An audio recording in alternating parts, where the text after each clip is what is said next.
ఇలా ఏం అడగకుండా సేవ చేస్తున్నారు. ఇలా బొమ్మ పెట్టుకొని తిరుగుతున్నారు. ఈ బొమ్మను గాంధీ ఎందుకు పెట్టుకొని తిరుగుతున్నారు అంటే ప్రధానమంత్రి పదవి అడగలేదు, రాష్ట్రపతి పదవి అడగలేదు, ముఖ్యమంత్రి పదవి అడగలేదు. మీరు అర్థం చేసుకోవాలి. ఎప్పుడు నా కుటుంబం, నా కొడుకు, నా బిడ్డ ఇల్లు బాగుండాలనుకుంటారు. మీరు కూడా మీరు ఒక్కసారి ఆలోచన చేయండి. మన ఊరు బాగుండాలి, మన రాష్ట్రం బాగుండాలి, మన దేశం బాగుండాలని కూడా మేము పుడుతున్నాం, చేస్తున్నాం, పిల్లల కంటున్నాం, పెళ్లి చేస్తున్నాం, ఇబ్బందులు పడుతూ ఉన్నాం. కానీ ఈ సమాజానికి మనం ఏం చేస్తున్నాం, ఈ దేశానికి మనం ఏం చేస్తున్నాం? మన పత్రం ఉన్నారు. పుట్టడం సాధన గొప్ప విషయం కాదు. ఇలా నేను కూడా మాట్లాడుతున్నాను. కూడా ఒక సామాన్య కుటుంబం మా అమ్మ, ఆమెకు పుట్టిన నేను ఏదో నలుగురు ఉపయోగపడాలి. ఒక ఎమ్మెల్యే అంటే ఆశమాచేత కాగలరా? మరి మన పిల్లలు, మన కుటుంబాలు మన సమాజ సేవ చేయాలనేది మీకు ఉండాలి. వస్తే ఏమిస్తారు, ఏమిస్తారు, ఏమిస్తారు, ఎన్ని రోజులు ఇంకేమిస్తారని అడుగుతారో అసలుగా వేస్తున్నట్టుంది. ఈ దేశంలో మరొక్కసారి బ్రిటిష్ పరిపాలన నుంచి మనల్ని విముక్తి చేస్తుంది.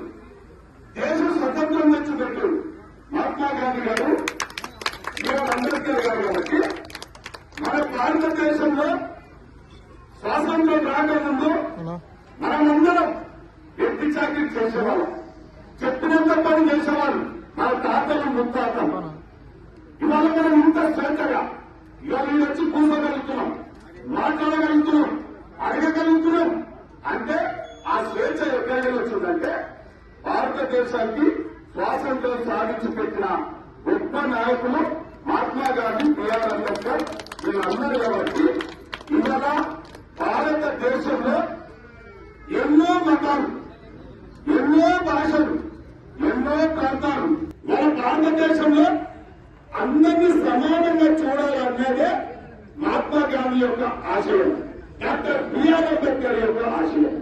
భారతదేశానికి స్వాతంత్ర్యం వచ్చిన తర్వాత ఈ భారతదేశంలో అందరూ సమానంగా బతకాలి, సమానంగా జీవించాలి, గౌరవంతో జీవించాలి, సమన్వయం జరగాలి అనే ఉద్దేశమే ఆనాటి నాయకులు. ఈనాటి నాయకులు ఏదైనా అవకాశం వస్తే అద్దం పెట్టుకొని బిల్డింగ్లు కట్టుకుందామా, భూములు అనుకుందామా, జ్ఞాపిల్లలనే పెద్ద చేద్దామని ఇప్పుడున్న ప్రభుత్వాలు, ఇప్పుడున్న ప్రజాస్వామ్యం. మీరు అర్థం చేసుకోవాలి. ఒక్క పార్టీని కాదు, మన పార్టీల గురించి అటువంటి. నేను ఇవాళ మీకు చెప్తున్నా, వాస్తవాలు గ్రహించాలని నిర్ణయంగా. ఇవాళ ఒక బీజేపీ పార్టీ దేశంలో పరిపాలిస్తున్నా పేదల పార్టీ కాదు. ఆయన ఇందిరాగాంధీ పేదల పార్టీ, ఇందిరాగాంధీ కాంగ్రెస్ పార్టీ. ఆయన ఇందిరాగాంధీ పేదరికాన్ని నిర్మూలన చేయాలని చెప్పి జవహర్లాల్ నెహ్రూ గారు కూడా పేదరికం పోవాలి, ఈ దేశంలో దళితులు, గిరిజనులు, మైనార్టీలు, పేదలు ఎవరైనా, రెడ్డిలలో పేదలున్నా సమానంగా బతకాలి దేశంలో అని చెప్పి గరీబ్ అటారే సూత్రం తెచ్చి, 20 సూత్రాల పథకం తెచ్చి పూడు కూడా నీడ ప్రతి ఒక్క దళితుడికి, ప్రతి ఒక్క గిరిజనులకు ఇందిరాగాంధీ పూర్వలు వచ్చింది, ఇల్లు ఇచ్చింది, బాబు పెట్టింది, ఇక్కడ అన్నం పెట్టింది, ఆహారభద్రత పథకం తెచ్చింది. కాబట్టి ఎప్పుడు నిరంతరం ప్రజల గురించి, దేశం గురించి ప్రాణత్యాగాలు చేసిన కుటుంబం ఇలా ఇందిరాగాంధీ కుటుంబం. కాబట్టి ఇవాళ ఏమి చేసి మాట్లాడుతూ ఉన్నారంటే మనందరికీ మహాత్మా గాంధీ దేవుడే, అంబేద్కర్ దేవుడే,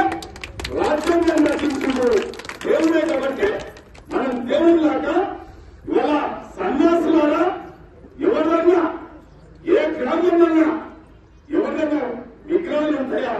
మహాత్మా గాంధీని, అంబేద్కర్ విగ్రహాలు ఉంటాయా? లేదు, ఇంకెవరైనా విగ్రహాలు ఉంటాయా? చెప్పండి కదా. అది జీర్ణించుకోలేక ఇవాళ ప్రజాస్వామ్యంలో మనకు ఓటు హక్కు కల్పించింది. అంబేద్కర్ ఓటు హక్కు ఎందుకు ఇచ్చిందంటే పెద్దమ్మాయిని బాగా వినాలి. అప్పుడు ఎంకటికి 100 సంవత్సరాల కిందట ఓటు హక్కు మామూలుగా ఇయ్యొద్దు, ధనవంతుల వాళ్ళకి వెయ్యాలి, వాళ్ళు ఓట్ చేసుకోవాలని చెప్పి ఆ రోజు దరఖాస్తు పెడితే అంబేద్కర్ రాజ్యాంగంలో రచించి ప్రతి పేదోనికి ఓటు హక్కు కల్పిస్తే ఆ ఓటు హక్కు 5 ఏళ్లకు ఒక్కసారన్నా కాళ్ళు చేతులు పట్టుకోనికి మీ ఇళ్ల కాళ్ళు తిరుగుతున్నారా తిరుగుతలేదా చెప్తాను కదా. మీ కళ్ళ ముందర ఎంతో మంది ప్రధానమంత్రులు అంటే మీరు గుర్తుపట్టుకోండి.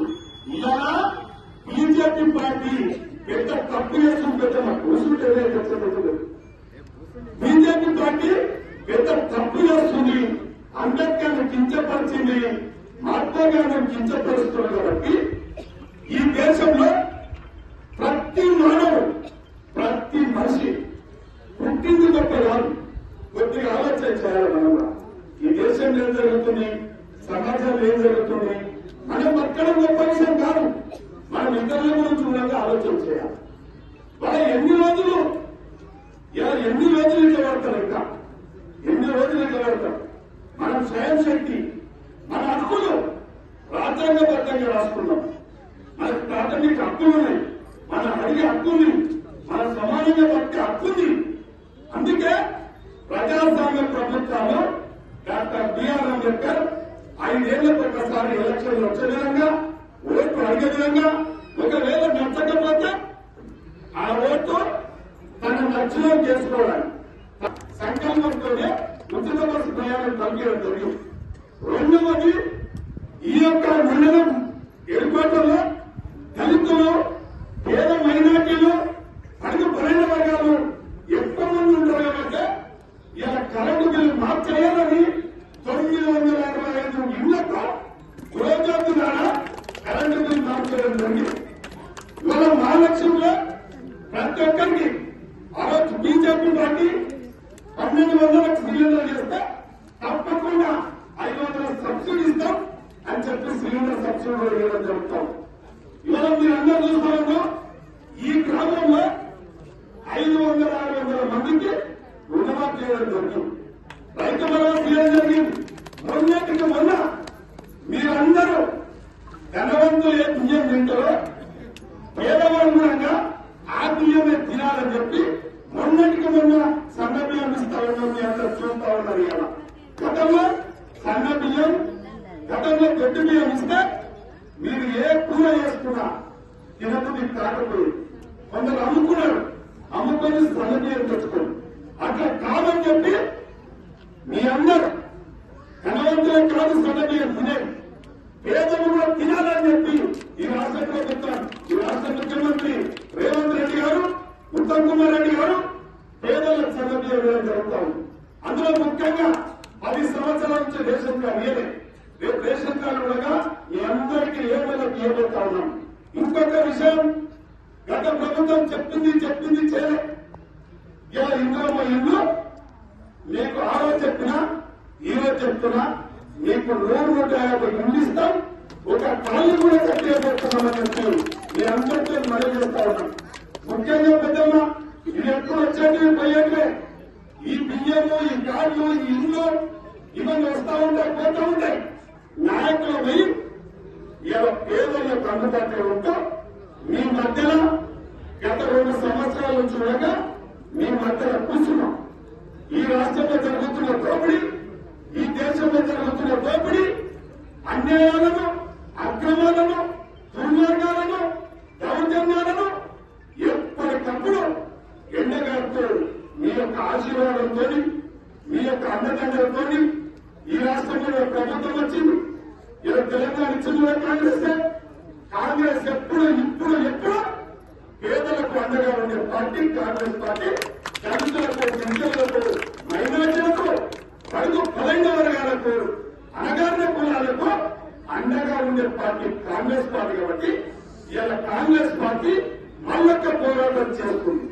మనకు అన్యాయం కాకుండా రాజ్యాంగాన్ని పరిరక్షించుకోవడానికే ఈ యొక్క మీటింగ్ ఏర్పాటు చేస్తా ఉన్నాం, ఈ పాదయాత్ర చేస్తా ఉన్నాం. కాబట్టి ఇవాళ ఈ గ్రామంలో ఈ ప్రభుత్వం వచ్చిన తర్వాత కూడా ఈ యొక్క పొందూరు మండలం కొద్దిగా ఎండబడ్డ మండలం అని చెప్పి చీకొట్టినప్పటికీ మీ అందరి ఆశీర్వాదం, తన నచ్చిన నాయకుడు చేసుకోవడానికి డాక్టర్ బిఆర్ అంబేద్కర్ ఈ ప్రభుత్వాలు ఏర్పాటు చేసింది కాబట్టి అందరూ ఇలా ప్రతి సామాన్యుడు ఓటు ఎవరు ఉంటే వాళ్ళ కార్యకర్తలు వచ్చి బతాడుతా ఉన్నారు కాబట్టి ఇలా ప్రమాదం ఏర్పడతా ఉంది. డాక్టర్ బిఆర్ అంబేద్కర్ ను కించపరిచారు కాబట్టి ఇవాళ ఏఐసిసి అధ్యక్షులు మల్లికార్జున ఖార్గే గారు, ఇందిరమ్మ మన్నుడు రాహుల్ గాంధీ గారు అంబేద్కర్ కి అన్యాయం చేస్తారా, మహాత్మా గాంధీ నిర్మాణం వస్తారా అని ఇవాళ జై బాబు, జై భీమ్, జై సంవిధాన్ అంటే వాళ్ళ గౌరవం కాపాడాలి. భారతదేశానికి స్వాతంత్రం తెచ్చిపెట్టిన నాయకుడు గాంధీ ఆ స్వాతంత్రాన్ని ప్రతి ఒక్కరికి పంచిన అంబేద్కర్ కాబట్టి ఇలా అందరం సంవిధానం అంటే అందరం కలిసి బతకాలి. మీరు అర్థం చేసుకోండి, ఆనాటి నుంచి ఈనాటి వరకు మార్పులు వస్తా ఉన్నాయి. ఇలా ప్రతి ఒక్కరు రాజ్యాంగం గురించి తెచ్చినోళ్ళు, అంబేద్కర్ గురించి తెచ్చినోళ్ళు, మహాత్మా గురించి తెచ్చినోళ్ళు మీ కడుపులో ఉంటున్న మేము నిలదీసి ఇలా నాయకులు అవుతా ఉన్నాం. మీరు ఆలోచన చేయండి. ఇలా ప్రపంచంలో ఏ మూల ఏ క్షణం ఏం జరుగుతుందో వేగంగా తెలుసుకోవడానికి తొలి వెలుగు వాట్సాప్ ఛానల్ ని ఫాలో చేయండి.